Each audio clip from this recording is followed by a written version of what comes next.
नमस्कार सबैलाई स्वागत छ अहिले कन्सेप्टमा म सन्दीप सिंह। आजको यस भिडियोमा हामीहरु कुरा गर्नेछौं रेशियो एनालाइसिस। रेशियो एनालाइसिसको फर्मुला पोर्सनदेखि लिएर यसको इन्टरप्रिटेसन पार्टलाई हामीले दुई भागमा बाँडेका छौं, पार्ट 1 र पार्ट 2। पार्ट 1 मा हामीहरुले समरी भर्जनमा तपाईहरुलाई फर्मुला रिभिजन गराउने छौं भनेपछि पार्ट 2 मा तपाईहरुलाई चाहिँ रेशियो एनालाइसिस भनेको के हो, रेशियो एनालाइसिस किन गरिन्छ, रेशियो एनालाइसिसका मेजर सेक्सन कुन हुन् र कुनै पनि आन्सर हामीले लेखिसकेपछि रेशियो एनालाइसिसलाई हामीले सल्भ गरिसकेपछि त्यसको डिसिजन दिनुपर्ने हुन्छ। डिसिजन दिँदाखेरि हाई रेशियोमा हामीले आन्सर कसरी लेख्ने, लो रेशियो हुँदाखेरि हामीले आन्सर कसरी लेख्ने र यो रेशियो एनालाइसिसका फर्मुलाहरुलाई हामीहरुले इजी वेमा कसरी पढ्न सक्छौं भन्ने कुराको जानकारी पार्ट 2 मा रहनेछ। त्यही नै हामीले फोकस गरेका छौं। पार्ट 1 मा चाहिँ हामीको रिभिजन अफ फर्मुला पोर्सन रहनेछ भनेपछि पार्ट 2 मा चाहिँ major section of ratio analysis कुन हुन्, यसको इन्टरप्रिटेसन पार्टमा मेजरमेन्ट हुन सक्ला, हाई रेशियो अथवा लो रेशियो र यसको युनिटहरु के हुन्छन् भन्ने कुरा हामीहरुले जानकारी दिनेछौं। यो सँगसँगै तपाईले पढ्न चाहनुहुन्छ भनेपछि 8 पेजको रेशियो एनालाइसिसको समरी पनि राख्दिएको छु, नेपाली भाषामा राख्दिएको छु। त्यो सर्ट नोट अथवा समरी भर्जन पनि तपाईले at the end of the video हेर्न सक्नुहुनेछ। र आजको क्लास स्टार्ट गर्नुभन्दा अगाडि हामीहरुको रुटिन पनि आएको छ, रुटिनलाई एकचोटी हेरौं। रुटिन हेरिसकेपछि हामी आफ्नो कोर्समा जम्प गर्नेछौं। ओके, जुन चाहिँ रहेको छ हामीहरुको रेशियो एनालाइसिसको फर्मुला रिभिजन। रुटिन आइसकेको छ। रुटिन हाम्रो फागुन 11 देखि रुटिन छ र सुरुमा हामीहरुको बिजनेस ल रहेको छ। त्यसको 2 दिनपछि फागुन 13 गते हाम्रो फाइनान्सको एक्जाम छ भनेपछि 16 गते हामीहरुको बिजनेस इन्भाइरोमेन्ट र स्ट्र्याटेजीको एक्जाम रहेको छ र 18 गते हामीहरुको बिजनेस अर्गनाइजेसन, त्यसै गरेर 20 गते हामीहरुको ट्याक्सेसन एक्जाम रहेको छ। बेस्ट अफ लक भन्न चाहन्छु।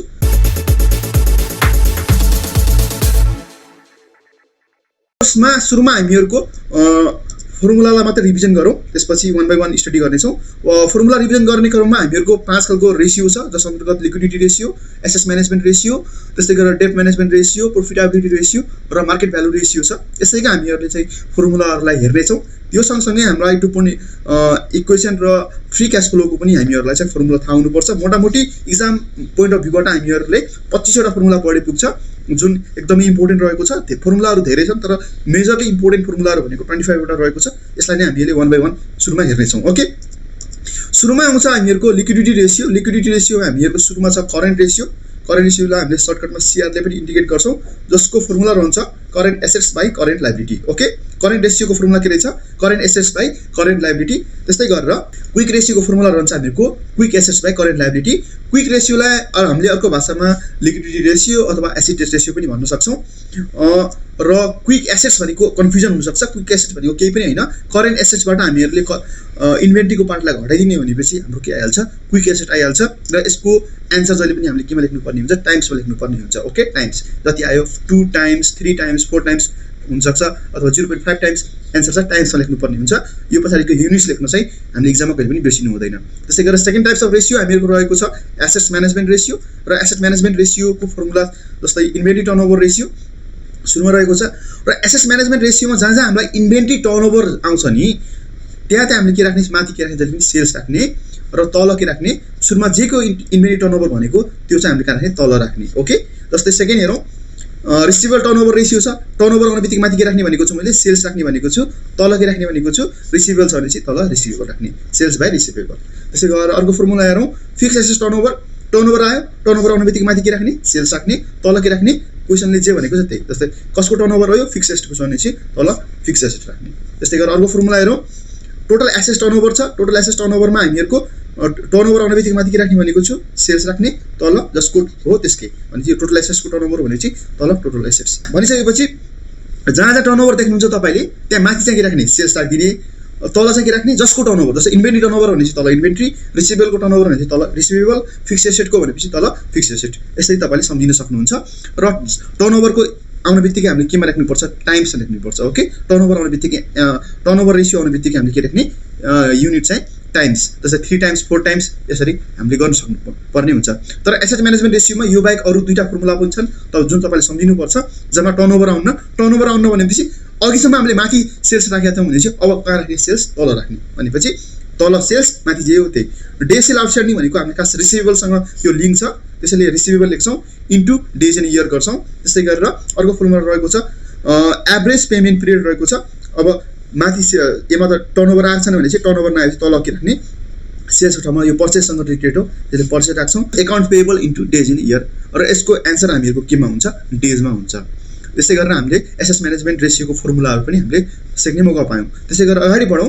अगाडि बढ्दै गर्दाखेरि चाहिँ हामीहरुको थर्डमा आउँछ debt management ratio. Debt management रेशियोमा हामीहरुको फर्मुला हेरौँ। डेट रेशियो छ, डेट रेशियोलाई हामीले अर्को भाषामा के भन्न सक्छौँ, डेट एसेट्स रेशियो भन्न सक्छौँ। डेटको डेट भइहाल्यो, एसेट्सको टोटल एसेट्स। ओके, यसरी सम्झिनु होला। त्यसै गरेर डेट टु इक्विटी हामीलाई डेट टु इक्विटीमै हाम्रो फर्मुला लेखेको छ डेट बाइ टोटल इक्विटी अथवा शेयर होल्डर इक्विटी पनि भन्न सक्छौँ, नाम मात्रै फरक हो डी रेशियोको। ओके, त्यसै गरेर long term debt to assets ratio. Long term debt to asset ratio भनेपछि लङ टर्म डेटको लङ टर्म डेट भइहाल्यो, एसेट्स भनेको टोटल एसेट्स दिनुपर्छ। यसरी हामीले फर्मुला जेनेरेट गर्न सक्छौँ। इक्विटी मल्टिप्लायर अलिकति याद राख्नु होला, अरूभन्दा अलिक डिफ्रेन्ट छ। इक्विटी मल्टिप्लायर बराबर हाम्रो हुन्छ total assets by total equity. के हुन्छ, इक्विटी मल्टिप्लायर बराबर के हुन्छ हामीहरुको total assets by total equity हुन्छ।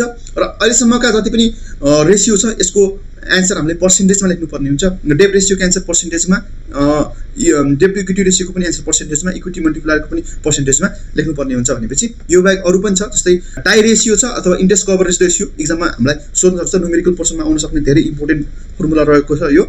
टाइम इन्ट्रेस्ट अर्न अथवा इन्ट्रेस्ट कभरेज रेशियो TIE छ। ओके, टाइम इन्ट्रेस्ट अर्नलाई हामीले टाई रेशियो पनि भन्छौँ। TIE छ, EBIT को ठाउँमा EBIT सम्झिनु होला, EBIT सम्झिनु होला, डिभाइड बाइ इन्ट्रेस्ट एक्सपेन्सेस भनेर छ। अहिले फर्मुलामा सम्झौँ, पार्ट 2 मा चाहिँ हामीहरु चाहिँ यसको अलि डिटेलमा स्टडी गर्नेछौँ। ओके, त्यस्तै गरेर cash coverage ratio. Cash coverage ratio सम्झिनको लागि तपाईले चाहिँ टाई रेशियो सम्झिनु पर्ने हुन्छ।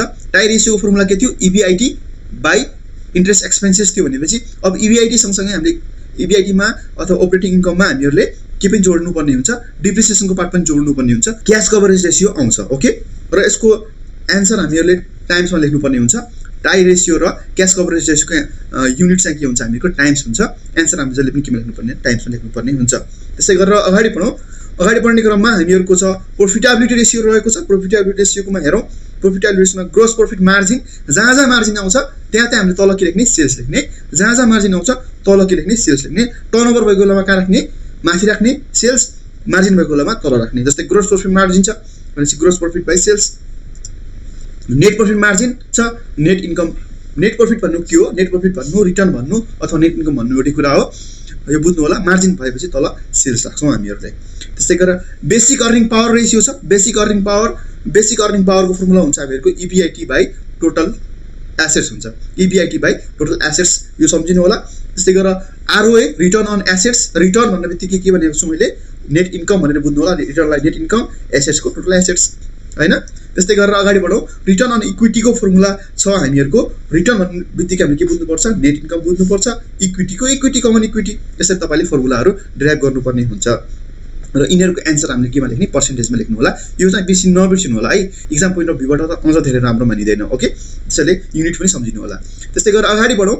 हामीहरुको मार्केट भ्यालु रेशियो छ। मार्केट भ्यालु रेशियोमा हामीहरुले पढ्नुपर्ने, यो त हामीले बुझ्नको लागि हो, EPS चाहिँ बुझ्नको लागि यो रेशियो हैन, यो चाहिँ बुझ्नुपर्ने हो। त्यसैले मैले राखिदिएको छु। अर्निङ पर शेयर बराबर हुन्छ हामीको net profit after tax by number of share equity हुन्छ। त्यसै गरेर प्राइस अर्निङ रेशियो अथवा PE रेशियो बराबर हुन्छ MPS बाइ EPS, एउटा हामीहरुको रेशियो रहेको छ। त्यस्तै गरेर मार्केट टु बुक रेशियो छ, MPS by book value per share छ, यो अर्को हाम्रो रेशियो रहेको छ। बुक भ्यालु पर शेयर यो चाहिँ हाम्रो फर्मुला, यो चाहिँ रेशियो हैन, यो पनि रेशियो हैन, यो त हामीले जस्ट बुझ्नको लागि चाहिँ राखिदिएको छौँ। बुक भ्यालु पर शेयर बराबर हुन्छ हामीहरुको total book equity divide by number of share of common stock भनेर हामीले बुझ्न सक्छौँ। त्यस्तै गरेर यिनीहरुको युनिट चाहिँ केमा आउँछ, टाइम्समा आउँछ। कसको 21 र 22 को, 23 24 को हैन है, यो त रुपीसमा आइहाल्छ। EPS हाम्रो जहिले पनि रुपीसमा आउँछ, बुक भ्यालु पर शेयर रुपीसमा आउँछ। यो रेशियो हैन, रेशियो दुईटा मात्रै हो, बुझ्नुपर्ने रेशियो हामीहरुको दुईटा मात्रै छ। मार्केट भ्यालु रेशियोमा चाहिँ बुझ्नुपर्ने रेशियो दुईटा छ, जसको एन्सर चाहिँ हामीहरुले टाइम्समा लेख्नुपर्ने हुन्छ। यहाँसम्म के कन्फ्युजन छ? कन्फ्युजन छ भने तपाईले मलाई कमेन्ट गर्न सक्नुहुन्छ, किनभने चाहिँ हामी अलिकति अगाडि बढ्दै छौँ अब। र फाइनली डुपोन्ट इक्वेसनको कुरा गर्ने हो भनेपछि डुपोन्ट इक्वेसन अथवा डुपोन्ट एनालाइसिस पनि हामीले भन्न सक्छौँ। डुपोन्ट एनालाइसिस बराबर हाम्रो ROE बराबर के हुन्छ, ROA इन्टु इक्विटी मल्टिप्लायर हुन्छ। ROA इन्टु इक्विटी मल्टिप्लायर हुन्छ। ओके, तर ROA भनेको पनि के छ भन्दाखेरि net profit margin into total assets turnover भनेपछि अब त्यसपछि ROE बराबर के हुने भयो हामीहरुको, ROA into equity multiplier. ROE बराबर हाम्रो के हुने भयो, ROE बराबर हुन्छ हामीहरुको ROA इन्टु इक्विटी मल्टिप्लायर हुन्छ। तर ROE लाई पनि हामीले के भागमा बाँड्न सक्छौँ, दुई भागमा बाँड्न सक्छौँ। ROA बराबर के हुन सक्छ हामीहरुको फेरि net profit margin into total assets turnover हुन सक्छ है, यो कुरा बुझ्नु होला। त्यस्तै गरेर फ्री क्याश फ्लो बराबर हामीहरुको हुन्छ फ्री क्यास फ्लो बराबर EBIT into 1 minus tax plus depreciation minus net new investment in operating capital भनेर हामीले यदि फर्मुला बुझ्यौँ भनेपछि हामीलाई 25 वटा मेजर फर्मुला जुन चाहिँ हामीले एक्जाम हलभित्र छिर्नुभन्दा अगाडि हामीलाई थाहा भएकै हुनु पर्थ्यो।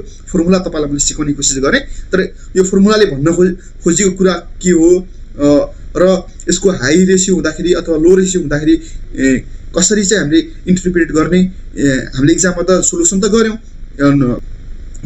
फर्मुला थाहा भयो भने चाहिँ हामीले न्युमेरिकल त इजिली सल्भ गर्न सक्छौँ। न्युमेरिकलमा सल्भ गर्ने ठुलो कुरो होइन, यो न्युमेरिकल सल्भ गरिसकेपछि त्यसलाई इन्टरप्रिटेसन गर्नुपर्ने हुन्छ, त्यसको पनि मार्क्स हुन्छ। ओके, त्यो इन्टरप्रिटेसन गर्ने कार्य चाहिँ हामीले पार्ट 2 मा पढ्नेछौँ। अब यसपछि पढिहाल्छौँ हामीहरूले, त्यो पनि तपाईँले हेर्नुभयो भनेपछि चाहिँ तपाईँलाई अझ धेरै बेनिफिट हुनसक्छ। तपाईँले इनडेप्थमा चाहिँ रेसियो एनालाइसिस बुझ्ने मौका पाउनुहुन्छ। त्यसैले चाहिँ मेरो रिक्वेस्ट के छ भने चाहिँ अब यसपछिको भिडियोलाई पनि तपाईँले कन्टिन्यू गर्नु है त। अबको यस सेक्सनमा हामीहरूले वाट इज रेसियो एनालाइसिस र यसका मेजर टाइप्स अफ रेसियोको बारेमा हामीले इन्टरप्रिटेसन गर्नेछौँ। सुरुमा रेसियो एनालाइसिस भनेको के हो त्यो बुझ्ने कोसिस गरौँ। रेसियो एनालाइसिस भन्ने बित्तिकै हामीले के भन्न सक्छौँ, mathematical form of expression, mathematical form of expression. Okay, mathematical form of expression which show the relationship between two or more financial item. Financial item भन्ने बित्तिकै ब्यालेन्स सिट हुनसक्ला, इन्कम स्टेटमेन्टको एउटा पार्टको अर्को पार्टसँग के हो रिलेसन हो। समग्रमा त्यसैले के भन्न सक्छौँ, ratio analysis is the mathematical form of expression which show the relationship between two or more financial item. कस्तो खालको रिलेसन देखाउँछ त त्यो पनि बुझ्नु जरुरी छ। It is design to reveal the कम्पनीको स्ट्रेन्थ र विकनेसमा। ओके, बेसिकली रिलेसनसिप के को देखाउँछ भन्दाखेरि कम्पनीको स्ट्रेन्थ र विकनेस। एकचोटि हामीलाई आफ्नो फर्मको स्ट्रेन्थ र विकनेस थाहा भइसकेपछि हामी मार्केटमा कहाँ स्ट्यान्ड गर्छौँ भन्ने कुरा थाहा हुन्छ र आफू जस्तै कम्पनी सेम नेचरको कम्पनीको चाहिँ के गर्न सक्छौँ भने कम्पेरिजन गर्न सक्छौँ। हामी त योभन्दा अगाडि रहेछौँ, योभन्दा पछाडि रहेछौँ भन्ने कुरा हामीलाई थाहा हुन्छ। र यो सँगसँगै कम्पनीको performance over the series of पिरियडमा चाहिँ कम्पनीको पर्फर्मेन्स फाइनेन्सियल स्ट्याटस इन्क्रिज भइरहेको छ कि डिक्रिज भइरहेको छ भन्ने कुरा पनि हामीहरूले रेसियो एनालाइसिसको मदतबाट पत्ता लगाउन सक्छौँ। यस्तै पत्ता लगाउने रेसियोहरूमध्ये हामीले रेसियोलाई 5 भागमा बाँडेका छौँ। सुरुमा आउँछ हामीहरूको लिक्विडिटी रेसियो। ओके, लिक्विडिटी रेसियोले के कुराको मेजरमेन्ट गर्छ भन्दाखेरि कम्पनीसँग आफूसँग भएको करेन्ट एसेट्सबाट उसले आफ्नो सोल्भेन्सी पोजिसन मेन्टेन गर्न सक्छ कि सक्दैन, अर्थात् आफूसँग भएको सानोतिनो ऋणहरू पेमेन्ट गर्न सक्छ कि सक्दैन भन्ने कुराको मेजरमेन्टलाई हामीले के भन्छौँ भन्दाखेरि लिक्विडिटी रेसियो। अब लिक्विडिटी रेसियो भनेर भन्दाखेरि हामीले एउटा रेसियो सम्झिने होइन, यो सेट अफ रेसियो हो। यो सेट अफ रेसियो हो which measures the firm ability, जसले फर्मको एबिलिटी चेक गर्छ। कम्पनीले चाहिँ आफूसँग भएको सर्ट टर्म कमिटमेन्टहरूलाई आफ्नो करेन्ट एसेट्स अथवा लिक्विड एसेटबाट पेमेन्ट गर्न सक्छ कि सक्दैन भन्ने कुराको एबिलिटी चेक गर्नुलाई हामीले के भन्छौँ भन्दाखेरि लिक्विड एसेट भन्छौँ, अर्थात् the set of ratio which measures the firm ability to fulfil its short term commitment out of it liquid assets. अब यसको बेसिक अब्जेक्टिभ अथवा प्राइम अब्जेक्टिभ भनेको के हो, सोल्भेन्सी पोजिसन अथवा लिक्विडिटी स्ट्याटस चेक गर्नु हो, उसँग पर्याप्त मात्रामा लिक्विडिटी अथवा क्यास छ कि छैन भन्ने कुराको मेजरमेन्ट गर्नु हो। नेपालीमा पनि हेरौँ एकचोटि। 1 वर्षको समय अवधिभित्र कुनै सङ्गठनले आफूसँग भएको तरल सम्पत्तिबाट अल्पकालीन दायित्व भुक्तानी गर्न सक्षम छ या छैन भन्ने यथार्थको जाँच गर्न प्रयोग गर्ने अनुपातलाई हामीले भन्छौँ लिक्विडिटी रेसियो भन्छौँ। यसमा 2 खालको रेसियो छ, करेन्ट रेसियो र क्विक रेसियो। समरी भर्जनमा हामीले सुरुमै पढिसकेका थियौँ, एकचोटि फेरि भनिदिन्छु। Current assets by current liability for current ratio, quick रेसियोको लागि current assets minus inventory by current liability. त्यसो भए करेन्ट एसेट्स भनेको के हो, करेन्ट लायबिलिटी भनेको के हो त्यो पनि हेरौँ। करेन्ट एसेट भन्ने बित्तिकै cash, marketable securities, account receivable, inventory, prepaid expenses पर्छ भनेपछि करेन्ट लायबिलिटीमा हामीहरूको एकाउन्ट पेएबल, नोट पेएबल, एक्युरल जस्ता कुराहरू पर्छन्। त्यस्तै गरेर क्विक एसेट्स बराबर हामीहरूले बुझ्नुपर्ने, यसमा अलिकति ध्यान दिनु होला, इक्जाममा यहीँनिर झुकाउँछ तपाईँहरूलाई चाहिँ। क्विक एसेट भन्ने बित्तिकै हामीले 2 तरिकाले लेख्न सक्छौँ। के भन्न सक्छौँ, करेन्ट एसेट्सबाट क्लोजिङ स्टक अथवा इन्भेन्ट्री माइनस प्रिपेड एक्सपेन्सेस पनि भन्न सक्छौँ। अर्को भाषामा हामीहरू के पनि भन्न सक्छौँ, क्यास, मार्केटेबल सेक्युरिटिज र एकाउन्ट रिसिभेबल पनि भन्न सक्छौँ। तपाईँलाई जस्तो सजिलो लाग्छ त्यसरी गर्न सक्नुहुन्छ। त्यसो भएपछि अब हामीले फर्मुला थाहा भयो, हामीले एक्जाममा हिसाब पनि गऱ्यौँ। हिसाब गरिसकेपछि यसको इन्टरप्रिटेसन पनि गर्नुपर्ने हुन्छ, डिसिसन पनि लेख्नुपर्ने हुन्छ। डिसिसन कसरी लेख्न सकिन्छ त्यो पनि हेरौँ एकचोटि। डिसिसन यसरी लेख्ने, करेन्ट रेसियोको कुरा गर्छु सुरुमा। करेन्ट रेसियो बराबर हुन्छ हामीहरूको, करेन्ट रेसियोले भन्ने खोजेको कुरा के हो, the ability of paying current liability from current assets. आफूसँग भएको करेन्ट एसेट्सबाट आफूसँग भएको करेन्ट लायबिलिटी अथवा सर्ट टर्म कमिटमेन्टहरू फुलफिल गर्न सक्छ कि सक्दैन भन्ने कुराको मेजरमेन्टलाई हामीले भन्छौँ करेन्ट रेसियो। यसको स्ट्यान्डर्ड फर्मेट छ, स्ट्यान्डर्ड वेट छ 2:1। ओके, 2:1 भएको अर्थात् 2 टाइम्स हुनु राम्रो मानिन्छ। तपाईँको एन्सर 2 भन्दा ठुलो आयो भने त्यसलाई हाई रेसियो मान्ने, त्योभन्दा सानो आयो भने तपाईँले के मान्ने, लो रेसियो मान्ने। हाई रेसियोको एन्सर कसरी लेख्ने, साउन्ड फाइनेन्सियल पोजिसन, लो आयो भने चाहिँ विक फाइनेन्सियल पोजिसन। र क्विक रेसियो भन्ने बित्तिकै अब आफूसँग भएको करेन्ट एसेट्सबाट पनि इन्भेन्ट्रीलाई पनि नचलाइकन, प्रिपेड एक्सपेन्सेसलाई पनि नचलाइकन बाँकी रहेको क्यास, मार्केटेबल सेक्युरिटिज र एकाउन्ट रिसिभेबलबाट हामीहरूले आफ्नो सर्ट टर्म कमिटमेन्टहरू, करेन्ट लाइबिलिटी पे गर्न सक्छौँ कि सक्दैनौँ भन्ने कुरालाई के भन्छौँ हामीहरूले क्विक रेसियो भन्छौँ। त्यसलाई हामी अर्को भाषामा के भन्न सक्छौँ, the ability of paying current liability from quick assets. यसको स्ट्यान्डर्ड रेसियो छ 1:1, 1 टाइम्स भन्दा बढी आयो भने चाहिँ यसलाई राम्रो मानिन्छ, हाई रेसियो मानिन्छ। के लेख्ने, strong financial position and sound payment capacity भनेर भन्ने, लोको लागि भेरी लो फाइनेन्सियल पोजिसन भनेर भन्नुपर्छ। यसरी तपाईँले चाहिँ लेख्न सक्नुहुन्छ र यसको युनिट भनेको जहिले पनि के हुन्छ, टाइम्स हुन्छ, यो पनि नबिर्सिनु होला है। यो थियो हामीहरूको लिक्विडिटी रेसियोको बारेमा तपाईँलाई मैले के जानकारी दिएँ। त्यस्तै अगाडि बढौँ। नेक्स्ट रेसियो छ हामीहरूको एसेट्स म्यानेजमेन्ट रेसियो, सम्पत्ति व्यवस्थापन सम्बन्धी अनुपातहरू। ओके, एसेट्स म्यानेजमेन्ट रेसियोले चाहिँ आफूसँग भएको, कम्पनीसँग भएको रिसोर्सलाई युटिलाइज गरेर रेभिन्यू कति जेनेरेट गर्यो भन्ने कुराको मेजरमेन्ट गर्छ। Okay, the set of ratio which measure the efficiency of the firm, which measure the efficiency of firm अथवा एफिसियन्सी अफ म्यानेजमेन्ट पनि भन्न सक्छौँ हामीहरूले। In generating revenue by converting its production into cash and sales. Okay, converting its production into cash and sales भन्न सक्छौँ। Basically यसले के भन्छ भन्दाखेरि जति कम्पनी इफिसियन्ट भयो त्यति नै के गर्छ, छिटो के गर्छ, रेभिन्यू जेनेरेट गर्छ by selling its product. Okay, त्यसैले हामीले कुन स्पिडमा चाहिँ हामीहरूले चाहिँ आफूसँग भएको एसेट्सलाई चाहिँ युटिलाइज गरिरहेछौँ भन्ने कुराको मेजरमेन्ट गर्छ। त्यसैले हामीले के भन्न सक्छौँ, कुनै सङ्गठनका सम्पत्तिहरूको प्रभावकारी प्रयोग वा व्यवस्थापन भए नभएको तथ्य पत्ता लगाउन सम्पत्ति व्यवस्थापन सम्बन्धी अनुपातहरूको विश्लेषण गरिन्छ। तसर्थ यस प्रकारका अनुपातलाई प्रभावकारी अनुपात पनि भन्न सकिन्छ अथवा एफिसिएन्ट रेसियो पनि भन्न सकिन्छ भन्ने कुराहरू लेखेको छ। नेपालीभन्दा मैले इङ्ग्लिसमै अलिकति बढी इन्फर्मेसन आयो जस्तो लाग्यो मलाई चाहिँ। त्यसो भए यसका फर्मुलाहरू हेरिहालौँ। सुरुमा टर्नओभर रेसियो छ। टर्नओभर रेसियो भन्ने बित्तिकै cost of goods sold by average inventory अथवा सेल्स बाई एभरेज इन्भेन्ट्री। हामीले अघि फर्मुला चाहिँ यो फर्मुला पढेका थियौँ, तर कस्ट अफ गुड्स सोल्ड दिएको बेलामा चाहिँ सेल्स भन्दा कस्ट अफ गुड्स सोल्ड राख्नुपर्ने हाम्रो मान्यता रहेको छ। ओके, तर कस्ट अफ गुड्स सोल्ड कसरी आउँछ त भन्दाखेरि सेल्सबाट ग्रोस प्रफिट घटाएपछि हाम्रो कस्ट अफ गुड्स सोल्ड आउँछ। एभरेज इन्भेन्ट्री कसरी आउँछ, ओपनिङ र क्लोजिङ इन्भेन्ट्रीलाई डिभाइड बाई 2 गरेपछि हाम्रो के आउँछ, एभरेज इन्भेन्ट्री आउँछ। र अर्को फर्मुला छ डे सेल्स इन इन्भेन्ट्री, कति दिनमा चाहिँ इन्भेन्ट्री बिक्री हुन्छ भन्नको लागि चाहिँ days in year by inventory turnover ratio गऱ्यो भनेपछि कति दिनमा हाम्रो सामान कट्छ भन्ने कुरा हामीले भन्न सक्छौँ। त्यस्तै गरेर 2 नम्बरमा छौँ receivable turnover ratio. Receivable turnover रेसियोको लागि एनुअल क्रेडिट सेल्स, रिसिभेबलको लागि त पैसा सामान बिक्री भएको र पैसा नआएको कुरा मात्रै हामीले हिसाब राख्छौँ। Annual credit sales divided by average account receivable भन्न सक्छौँ हामीहरूले। त्यस्तै गरेर अगाडि बढौँ। डे सेल आउटस्ट्यान्डिङ बराबर हुन्छ receivable into days in year by average sales per day. त्यस्तै गरेर एभरेज पेमेन्ट पिरियड बराबर हुन्छ हामीहरूको account payable into days in year by average purchase per day.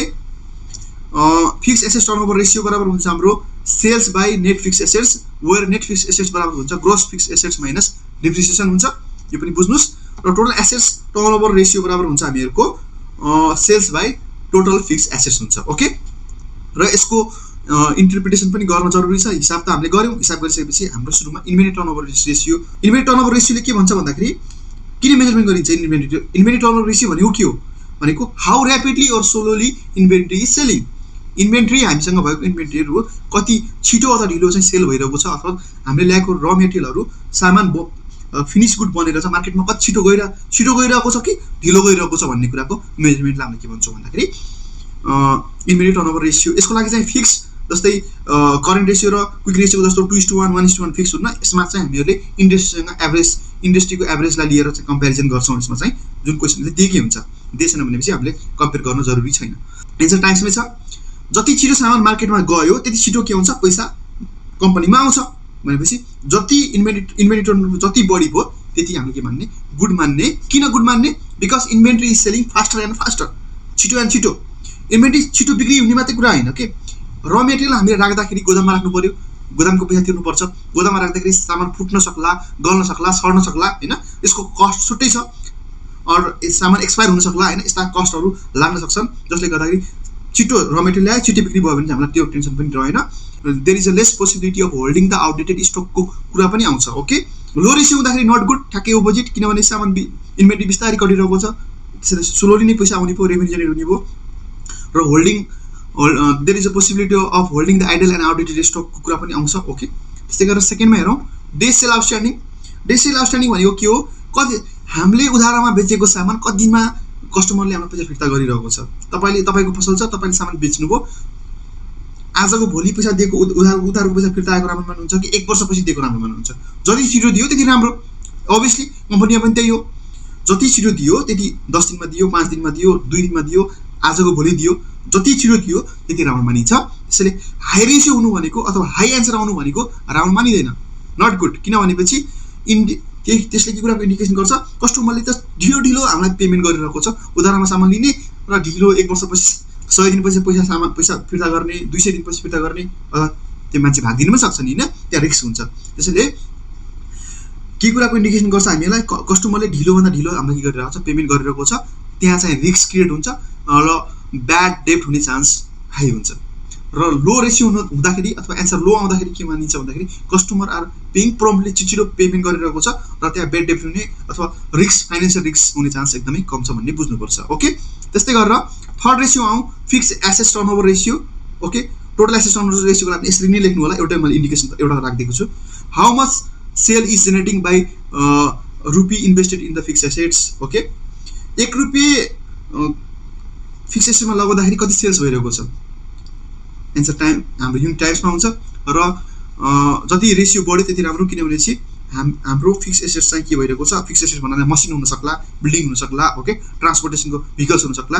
त्यसले गर्दाखेरि के हुन्छ, हामीले चाहिँ आफ्नो फिक्स एसेट्सलाई चाहिँ प्रोपरली युटिलाइज गरिरहेका छौँ, जसले गर्दाखेरि रेभेन्यू जेनेरेट हुनमा मद्दत गरिरहेको छ भन्ने बुझ्छौँ हामीहरूले। लो रेसियो हुँदाखेरि चाहिँ आफूसँग भएको बिल्डिङ, मेसिन्स, भेहिकल्सहरूलाई चाहिँ हामीले युटिलाइज राम्रोसँग गर्न सकेनौँ, जसले गर्दाखेरि सेल्स जेनेरेट राम्रोसँग हुन सकेन अथवा त्यो प्रपर्टीलाई हामीले राम्रोसँग युटिलाइज गर्न सकेनौँ भन्ने कुराको जानकारी दिन्छ। त्यस्तै अगाडि बढौँ। थर्डमा रहेको छ हामीहरूको डेब्ट म्यानेजमेन्ट रेसियो, जसलाई ऋण व्यवस्थापन अनुपात पनि भन्छौँ। डेब्ट म्यानेजमेन्ट रेसियोमा चाहिँ डेब्टको मात्रै कुरा नभएर इक्विटीको कुरा पनि आउँछ। उनीहरूले डेब्ट र इक्विटीलाई मिलाएर ल्याउन सक्यो भनेपछि हामीलाई कस्ट के पर्न जान्छ, कम पर्न जान्छ र यसमा चाहिँ हामीहरूले विभिन्न खालका रेसियोलाई युज गर्छौँ, सो द्याट चाहिँ हामीहरूले चाहिँ इफेक्टिभली चाहिँ आफूसँग भएको डेब्टलाई युज गरेर कम्पनीलाई चाहिँ लङ टर्मसम्म युज गर्न सक्छौँ भन्ने कुराको मेजरमेन्ट गर्छ। यसमा चाहिँ अप्टिमम क्यापिटल स्ट्रक्चरको कुरा देखिन्छ बेसिकल्ली। ओके, यसमा चाहिँ सुरुमा छ हामीहरूको डेब्ट रेसियो, जसलाई टोटल डेब्ट बाई टोटल एसेट्सले इन्डिकेट गर्छौँ। त्यस्तै गरेर अर्को फर्मुला रहेको छ डेब्ट इक्विटी रेसियो, टोटल डेब्ट बाई टोटल इक्विटी। डेब्ट बाई टोटल इक्विटी भनेपछि इक्विटी बराबर हुन्छ हामीहरूको total common stock plus additional padding capital plus retain earning रहन्छ। त्यसै गरी थर्डमा लङ टर्म डेब्ट टु टोटल एसेट्स बराबर लङ टर्म डेब्ट बाई टोटल एसेट्स र इक्विटी मल्टिप्लाई बराबर हुन्छ हामीहरूको total assets by total equity. अब डेब्ट रेसियोको कुरा गर्ने, डेब्ट इक्विटी रेसियोको कुरा गर्ने र इक्विटी मल्टिप्लायर, हामीलाई एउटाको एन्सर थाहा भयो भनेपछि हामीले यो दुईटाको एन्सर हामीले इजिली निकाल्न सक्छौँ। कसरी? यसको रिलेसन छ, त्यो रिलेसनलाई भन्छौँ हामीहरूले रिलेसन बिट्विन डिए, डिई र इएम भन्छौँ, इक्विटी मल्टिप्लायर भन्छौँ। यसरी है, यसै गर्ने डिए दिएको बेलामा डिई निकाल्न सकिन्छ। डिई कसरी निकाल्ने, डिई दिएको बेलामा डिए कसरी निकाल्ने, डिए बराबर डिई 1 + डिई गरेर हामीले डिए निकाल्न सक्छौँ। त्यस्तै गरेर डिए दिएको बेलामा इक्विटी मल्टिप्लायर कसरी निकाल्ने, 1/1 - डिए गरेपछि हाम्रो इएम आइहाल्छ।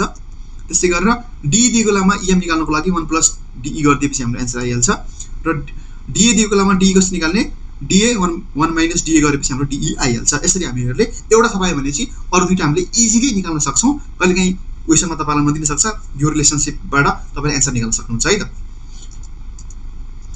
अब त्यस्तै अगाडि बढौँ। टाई रेसियो छ, interest coverage ratio, interest EBIT by interest expenses भनेर हामीले भनेका छौँ, इबिआइटी बाई इन्ट्रेस्ट एक्सपेन्सेस भनेका छौँ। त्यसै गरेर क्यास कभरेज रेसियो सम्झिनुको लागि त तपाईँले टाई रेसियो सम्झिनै पर्ने हुन्छ। इबिआइटीमा डिप्रेसनको पार्ट जोड्ने भने चाहिँ हाम्रो इन्ट्रेस्ट एक्सपेन्स आइहाल्छ। यसलाई चाहिँ त्यसो भएपछि यसको इन्टरप्रिटेसन गरौँ। डेब्ट रेसियोले के कुराको मेजरमेन्ट गर्छ, हाम्रो टोटल एसेट्समा चाहिँ कति पर्सेन्ट चाहिँ डेब्ट युज भएको रहेछ, हाम्रो सोर्स अफ फन्डमा कति पर्सेन्ट चाहिँ डेब्ट युज भएको छ भन्ने कुरा मेजरमेन्ट गर्छ। र डेब्ट रेसियो यस्तो कुरा हो जुन हाई र लो हुनु दुइटै नराम्रो मानिन्छ, किनभनेपछि हाई रेसियो हुँदाखेरि चाहिँ ब्याज दिन सक्दैन कि भन्ने डर छ। लो रेसियो हुँदाखेरि चाहिँ एप्रोप्रिएट प्रफिटेबल इन्भेस्टमेन्ट लगानी गर्ने ठाउँ पाएन कि भन्ने कुराहरू आउँछ। ओके, हाई रेसियो हुँदाखेरि के छ, high ratio is not good because the failure to pay डेब्ट bring possibility of legal action by the creditors. Okay, ब्याज दिन नसकेर ब्याङ्क करप्ट हुने चान्स हुन्छ। नट गुडमा चाहिँ किन, कम्पनीले चाहिने पर्याप्त मात्रामा चाहिँ एरिया भेटाउन सकेन, प्रोजेक्ट भेटाउन सकेन जहाँ चाहिँ उसले लगानी गरेर पर्याप्त के गर्न सक्थ्यो, प्रफिट गेन गर्न सक्थ्यो भन्ने देखाउँछ। यस्तो केसमा चाहिँ हामीले जहिले पनि अप्टिमम रहन बेस मान्छौँ हामीहरूले चाहिँ। त्यस्तै गरेर डेब्ट इक्विटी रेसियो पनि सेम कुरा हो, हाई हुन पनि राम्रो मानिँदैन, लो हुन पनि राम्रो मानिँदैन, सेम एक्ज्याक्टली डेब्ट रेसियो जस्तै तपाईँले लेख्न सक्नुहुन्छ। त्यस्तै गरेर इक्विटी मल्टिप्लायर इम्पोर्टेन्ट छ। इक्विटी मल्टिप्लायरमा हामीहरूले इक्विटीको कुरा मात्र होइन, यसमा लुकेको कुरा के छ भन्दाखेरि डेब्टको कुरा पनि लुकेको छ। हामीले चाहिँ टोटल एसेट्समा कति पर्सेन्ट चाहिँ इक्विटी युज गर्यौँ भनेपछि टोटल एसेट्समा 5 मिलियन छ भनेपछि यसमा 2 मिलियन हामीहरूले इक्विटी युज गर्यौँ भनेपछि 3 मिलियन त हामीले डेब्ट पनि त युज गरेका छौँ भन्ने कुरा हिडन लुकेको छ। यो कुरा बुझ्नु होला। It is the ratio between total assets and total equity. र हाई रेसियो हुनु राम्रो मानिन्न, किनभने चाहिँ it is indication of high डेब्ट and increase in financial risk. Low हुन पनि राम्रो मानिन्न, किनभने चाहिँ ओनरको पैसा चाहिने भन्दा बढी युज गर्यो भन्ने कुरा मानिन्छ। त्यसै गरेर टाई रेसियो छ। टाई रेसियो आफूसँग भएको अपरेटिङ इन्कमबाट उसले ब्याज तिर्न सक्छ कि सक्दैन भन्ने कुरा हो, कम्पनीले ब्याज तिर्न सक्छ कि सक्दैन भन्ने कुरा हो। जति धेरै हामीहरूको टाई रेसियो हुन्छ त्यति नै हामीलाई सहज हुन्छ इन्ट्रेस्ट पे गर्नको लागि। टाई रेसियो हाई हुनु राम्रो मानिन्छ, बिकज रेसियो हाई छ भनेपछि how can easily pay interest even after the last decline in the operating income. Okay, tie ratio बढी हुने बित्तिकै हामीले चाहिँ इन्ट्रेस्ट चाहिँ इजिली पे गर्न सक्छौँ, र लो हुने बित्तिकै हामीले चाहिँ इन्ट्रेस्ट पे गर्न पनि हामीलाई के हुन्छ गाह्रो हुनसक्छ भन्ने कुराको इन्डिकेसन हामीलाई टाई रेसियोले गर्छ। ठ्याक्कै क्यास कभरेज रेसियोलाई पनि ठ्याक्कै यही कुरा नै हो लेख्नुपर्ने हो, सेम भएको हुनाले मैले त्यो राखेन। ओके, त्यस्तै हाम्रो नेक्स्ट टपिक रहेको छ प्रफिटेबिलिटी रेसियो। प्रफिटेबिलिटी रेसियो चाहिँ खास भन्यो भनेपछि कुनै पनि अर्गनाइजेसनमा प्रफिट कति बेला मिल्छ भन्दाखेरि हामीहरूको लिक्विडिटी पोजिसन स्ट्रङ, त्यस्तै गरेर एसेट्स म्यानेजमेन्ट हामीले इफेक्टिभली युटिलाइज गर्न सक्यौँ र आफ्नो सोर्स अफ फन्ड ओके डेब्ट र इक्विटीको म्यानेजमेन्ट राम्रोसँग गर्न सक्यौँ भनेपछि त्यसको रिजल्टलाई नै हामी के भन्छौँ भने प्रफिट भन्छौँ। र प्रफिटेबिलिटी रेसियोमा पनि यो कुराको देखिन्छ, यो कुरा चाहिँ रिफ्लेक्ट हुन्छ। Okay, liquidity ratio, assets management ratio र डेब्ट म्यानेजमेन्ट रेसियो कम्बाइन्ड इफेक्टबाट नै हाम्रो के भन्छ कुनै पनि अर्गनाइजेसन प्रफिट गरिरहेको छ कि छैन भन्ने, अथवा प्रफिटेबिलिटी रेसियोमा चेन्जेस देखिन्छ, पोजिटिभ अथवा नेगेटिभ चेन्जेस चाहिँ यी फ्याक्टरहरूले गरिरहेका हुन्छन्। कुनै पनि अर्गनाइजेसनको मुख्य उद्देश्य भनेको के हुन्छ भन्दाखेरि अर्गनाइजेसनले प्रफिट गर्यो कि गरेन अथवा अर्निङ इम्प्रुभ गर्यो कि गरेन भन्ने कुरा हुन्छ। ओके, यसमा नै बेस भएर हामीहरूको प्रफिट रेसियो प्रफिटेबिलिटी रेसियोको मेजरमेन्ट गरिन्छ। नाफा अयोग्यता सम्बन्धी अनुपात भन्न सक्छौँ। र कुनै पनि सङ्गठनको नाफा जहिले पनि तरलता ओके लिक्विडिटी, सम्पत्ति व्यवस्थापन, एसेट्स म्यानेजमेन्ट र ऋणको डेब्ट म्यानेजमेन्टबाट प्रभावित भएको हुन्छ। नाफा योग्यता सम्बन्धी अनुपात जसलाई हामीले प्रफिटेबिलिटी रेसियो भन्छौँ अन्तर्गत विशेष गरी बिक्री, नाफा र लगानीको तुलना गरिन्छ। संक्षेपमा भन्यो भनेपछि कुनै पनि सङ्गठनको लगानीमा कति प्रतिशत प्रतिफल आर्जन भएको छ भन्ने तथ्य पत्ता लगाउन नाफा योग्यता सम्बन्धी अनुपात निर्धारण गरिन्छ। ओके, जस अन्तर्गत हामीहरूले सुरुमा पढ्नुपर्ने टपिक रहेको छ net profit margin on sales बराबर हुन्छ नेट इन्कम बाई सेल्स भन्न सक्छौँ। Gross profit margin on sales भन्ने बित्तिकै जसलाई ग्रोस मार्जिन पनि भन्छौँ अर्को भाषामा, ग्रोस इन्कम बाई सेल्स लेख्न सक्छौँ। त्यसै गरेर अपरेटिङ प्रफिट मार्जिन बराबर हुन्छ हाम्रो इबिआइटी बाई सेल्स हुन्छ। त्यसै गरेर बेसिक अर्निङ पावर बराबर हुन्छ हामीहरूको नेट इन्कम बाई सेल्स भन्न सक्छौँ, नेट इन्कम बाई सेल्स भन्न सक्छौँ। र रिटर्न अन टोटल एसेट्स बराबर हाम्रो हुन्छ net income by total assets गर्न सक्छौँ। ओके, र रिटर्न अन कमन इक्विटी बराबर net income by common equity. यो अघि मैले तपाईँहरूलाई गराइसकेको छु, सुरुमै हामी फर्मुला रिभिजन गर्दाखेरि नै हामीहरूले यो पार्ट गरिसकेका छौँ। तर इम्पोर्टेन्ट कुरा के रहन्छ भन्दाखेरि यसको चाहिँ इन्टरप्रिटेसन रहन्छ। ग्रोस प्रफिट मार्जिन भन्ने बित्तिकै सेल्स गर्दाखेरि कति पर्सेन्ट चाहिँ हाम्रो ग्रोस मार्जिन हुन्छ, सेल्सको कति पर्सेन्ट चाहिँ हाम्रो ग्रोस मार्जिन भयो, ग्रोस प्रफिट भयो त भन्ने कुराको मेजरमेन्ट हामीहरूले ग्रोस प्रफिट मार्जिनबाट गर्न सक्छौँ। र ग्रोस प्रफिट हाम्रो जति बढी भयो त्यति नै राम्रो मानिन्छ। अथवा हाम्रो इफेक्टिभ कन्ट्रोल केमा रहेछ भन्दाखेरि कस्ट अफ गुड्स सोल्डमा चाहिँ हाम्रो इफेक्टिभ कन्ट्रोल रहेछ भन्ने कुराको मेजरमेन्ट हुन्छ। लो रेसियो हुँदाखेरि हामीहरूको चाहिँ इफेक्टिभ कन्ट्रोल रहेन, कस्ट अफ गुड्स सोल्डमा हामीहरूको इफेक्टिभ कन्ट्रोल रहेन भन्ने बुझ्छौँ। त्यस्तै गरेर रिटर्न अन एसेट्स छ सेकेन्डमा। रिटर्न अन एसेट्स भनेको हाम्रो टोटल एसेट्स इफेक्टिभ युटिलाइज गर्दाखेरि चाहिँ हामीहरूले कति रिटर्न पायौँ भन्ने कुराको मेजरमेन्ट गर्छ। यसले एउटा कुरा त के देखाउँछ भन्दाखेरि हामीसँग भएको एसेट्सलाई चाहिँ कसरी युटिलाइज गरिरहेका छौँ, इफेक्टिभली युटिलाइज गर्न सक्यो कि सकेनौँ, त्यसलाई चाहिँ युटिलाइज गरेर प्रफिटमा अथवा रेभिन्यूमा कन्भर्ट गर्न सक्यो कि सकेनौँ भन्ने कुराको मेजरमेन्ट देखाउँछ। हाई रेसियो हुँदाखेरि यसलाई राम्रो मानिन्छ, किनभने यसले चाहिँ कम्पनीले चाहिँ एउटा फर्मले चाहिँ आफूसँग भएको रिसोर्सलाई चाहिँ बेटर तरिकाले के गरिरहेको छ युटिलाइज गरिरहेको छ। र एसेट युटिलाइज मात्रै होइन आफ्नो कस्टको पार्टलाई पनि के गरिरहेको छ कन्ट्रोल गरिरहेको छ, अथवा एक्सपेन्सेसको पार्टलाई पनि गरिरहेको छ कन्ट्रोल गरिरहेको छ भन्ने देखाउँछ। लो रेसियोको लागि जस्ट त्यसकै अपोजिट हो, एफिसिएन्टली युटिलाइज गर्न सकेन र कन्ट्रोल ओभर द एक्सपेन्सेस पनि राम्रो भएन भन्ने कुरा देखाउँछ। त्यसै गरेर रिटर्न अन इक्विटी सेयर होल्डरहरूले चाहिँ इन्भेस्टमेन्टबाट कति रिटर्न पाए भन्ने कुराको जानकारी चाहिँ हामीले रिटर्न अन इक्विटीबाट पत्ता लगाउन सक्छौँ। अब हाई रेसियो हुँदाखेरि चाहिँ राम्रो मानिन्छ, गुड हो, किनभने चाहिँ यसमा तीनटा कुराको इफेक्ट देखिन्छ। ओके, सुरुमा त बेटर युटिलाइजेसन अफ एसेट्सको बेटर युटिलाइजेसन भएको देखिन्छ। त्यसै गरेर पोपर कन्ट्रोल ओभर द एक्सपेन्सेसमा कन्ट्रोल भएको देखिन्छ र यो सँगसँगै डेब्ट म्यानेजमेन्टको चाहिँ पोपर युटिलाइजेसन भएको पनि देखिन्छ। थर्डमा के पनि देखिन्छ, पोपर युटिलाइजेसन अफ द डेब्ट भएको पनि देखिन्छ। ओके, तीनटा कुरा छ, बेटर युटिलाइजेसन अफ एसेट्स, पोपर कन्ट्रोल ओभर द एक्सपेन्सेस र पोपर युज अफ द डेब्ट, तीनटा कुरा है।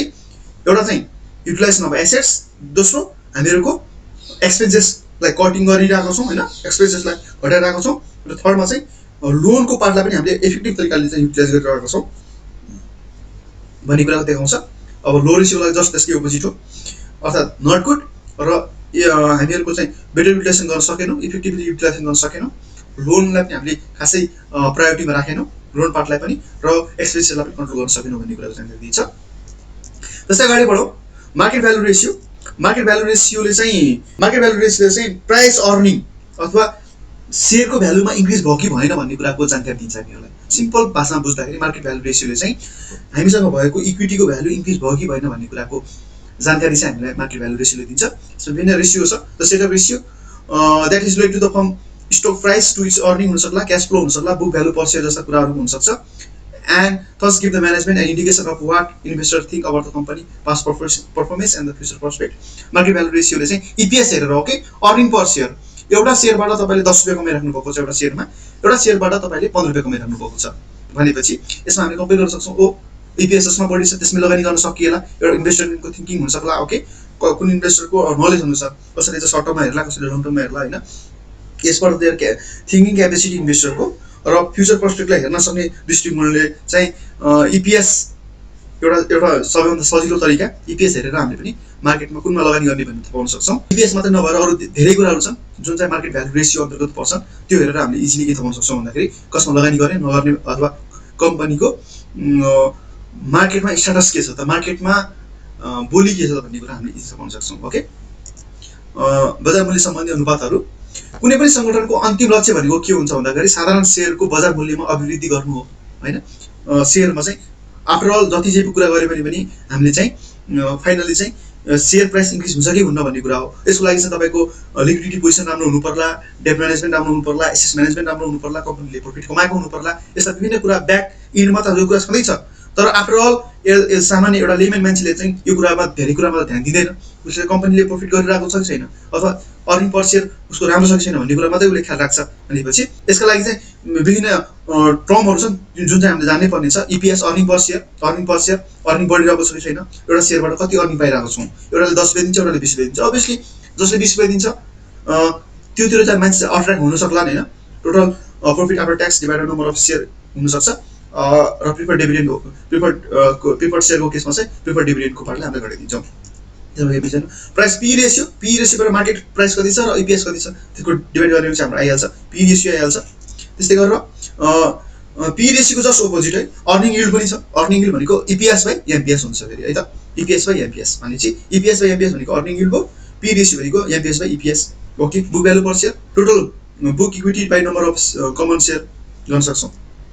मार्केट टु बुक रेसियो बराबर एमपिएस बाई बिपिएस गर्न सक्छौँ हामीहरूले। यस्ता रेसियोहरू छन्, यो चाहिँ हामीलाई इक्जाममा आयो भने चाहिँ बुक भ्यालु पर सेयर तपाईँको पी रेसियो निकाल भनेर सोधिन्छ, एमपिएस बाई इपिएस अथवा अर्निङ यिल्ड भनेर सोधिदेला तपाईँलाई इक्जाममा भनेपछि इपिएस बाई एमपिएस गर्ने। डिभिडेन्ड पर सेयर पनि हुन सक्ला, टिपिएस बराबर नम्बर डिभिडेन्ड कति, टोटल डिभिडेन्ड कति हो, नम्बर अफ इक्विटीले सेयर डिभाइड गर्ने भनेपछि हाम्रो एन्सर आइहाल्छ। Dividend pay out ratio, DPS by EPS, return earning EPS minus DPS by EPS गर्न सक्छौँ, आरइपिएस बाई इपिएस पनि गर्न सक्छौँ। ओके, त्यस्तै गरेर डिभिडेन्ड यिल्ड बराबर dividend per share by market value per share. Yield जहाँ जहाँ आइरहेको छ तपाईँले विचार गर्नुभयो कि भने यिल्ड आउँदा केसमा चाहिँ एमपिएस तल लेख्नु होला, जस्तै यहाँ पनि थियो यिल्ड यहाँ आइरहेको छ भनेपछि तल एमपिएस राख्नु होला, यिल्ड आउने ठाउँमा त तल एमपिएस डिभाइड बाई इपिएस गर्छौँ। डिभिडेन्ड यिल्डमा पनि डिपिएस बाई एमपिएस गर्छौँ। ओके, डिपिएस बाई इपिएस भएपछि dividend pay out ratio, DPS by MPS भयो भनेपछि डिभिडेन्ड। यस्तो झुक्कल टर्महरू छ। डिभिडेन्ड पे आउट रेसियोको फर्मुला के, डिपिएस बाई इपिएस, डिभिडेन्डको फर्मुला डिपिएस बाई एमपिएस, झुकिन्छ नि त होइन, इपिएस बाई एमपिएस हो, यो कन्फ्युजन हुनसक्ला। जहाँ जहाँ यिल्ड आउँछ तल के हुन्छ जहिले पनि एमपिएस हुन्छ। ओके, मार्केट प्राइस हुन्छ, त्यो बुझ्नु होला है। त्यति बुझेपछि तपाईँले इजिली गर्न सक्नुहुन्छ। यो थियो।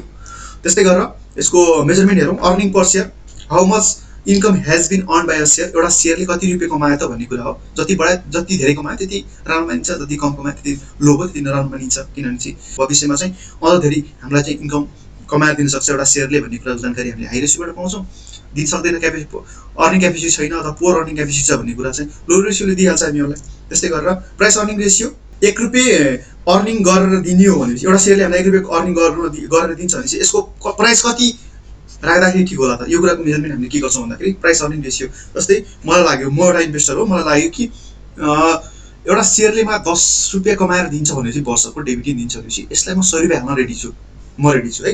तर अर्को कोही साथी हुनुहुन्छ, उहाँले चाहिँ के भन्नुहुन्छ, ₹10 कमाउनु दिन्छ, ₹50 मात्रै हाल्न रेडी छु। यो प्राइस अर्निङ रेसियो।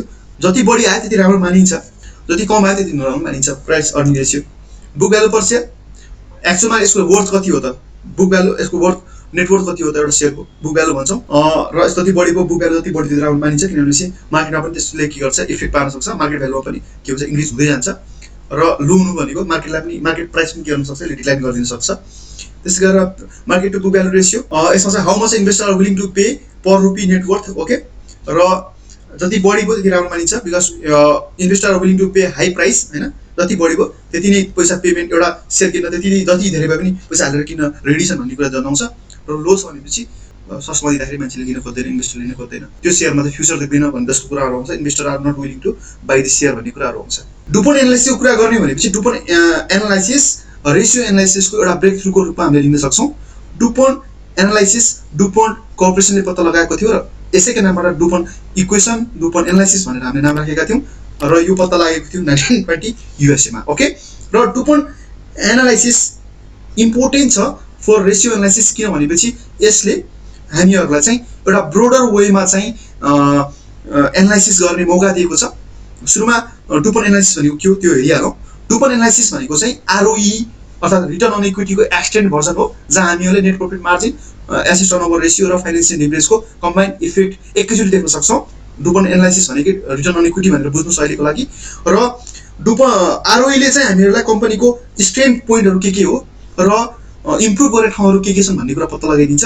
यदि कुनै सेयर होल्डर दुखी छ अथवा सोचे जस्तो एक्सपेक्टेड रिटर्न पाएको छैन भनेपछि कम्पनीले भन्न सक्छ तपाईँको यो कारणले गर्दाखेरि चाहिँ हामीले तपाईँलाई योपालि रिटर्न दिन सकेनौँ। त्यो हुनसक्छ प्रफिट नै कम आएको हो कि, लो प्रफिट मार्जिनबाट गर्दाखेरि हाम्रो आरओई कम भएको हो कि, टर्नओभरको कारणले गर्दाखेरि हाम्रो आरओई कम भएको हो कि, अथवा पोर लिभरेज अथवा हामीहरूको क्यापिटल स्ट्रक्चरको सोर्स अफ फन्डको मिसम्याचको कारणले गर्दाखेरि चाहिँ हामीहरूको आरओई घटेको भन्ने कुरा इजिली कम्पनीले भन्न सक्छ र आफ्नो विक पोइन्टमा उसले मजाले काम गर्न पाउने र स्ट्रङ पोइन्टलाई अझ स्ट्रङ कसरी बनाउन सकिन्छ भन्ने कुरामा ओभर गर्न सक्छ, ओके। डुपोन्ट एनालाइसिसको मद्दतले एउटा महत्त्वपूर्ण कुरा के छ भन्दाखेरि आरओईको महत्त्व अझ पनि बढ्नु, डुपोन्ट इक्वेसनको महत्त्व अझ पनि बढ्नुको कारण के भन्दाखेरि यसले एकैचोटि ब्यालेन्स सिटको र इन्कम स्टेटमेन्टको आइटमलाई ब्लेन्ड मर्ज गरेर एकैचोटि तपाईँलाई सो गरिदिन्छ, ओके।